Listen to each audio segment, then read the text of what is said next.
અમદાવાદમાં 31 ડિસેમ્બરની ઉજવણી પહેલાં જ પોલીસે દારૂના એક મોટા રેકેટનો પર્દાફાશ કર્યો.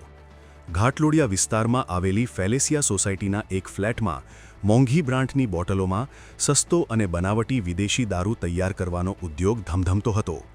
પીસીબીની ટીમે દરોડો પાડીને આ સમગ્ર રેકેટનો પર્દાફાશ કર્યો છે, જેમાં પ્રતીક વ્યાસ, વિપુલ ઉર્ફે ડોન, પ્રવીણભાઈ શાહ 1,53,452ની કિંમતના મુદ્દામાલ સાથે ઝડપાયા.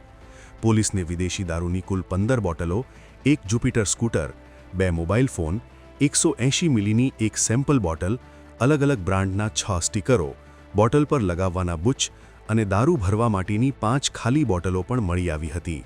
આ આરોપીઓ મોંઘા વિદેશી દારૂની બોટલોમાં સસ્તો દારૂ ભરીને તેને 31 ડિસેમ્બર અગાઉ ઊંચા ભાવે વેચીને ગ્રાહકો સાથે છેતરપિંડી કરવાની પેરવીમાં હતા.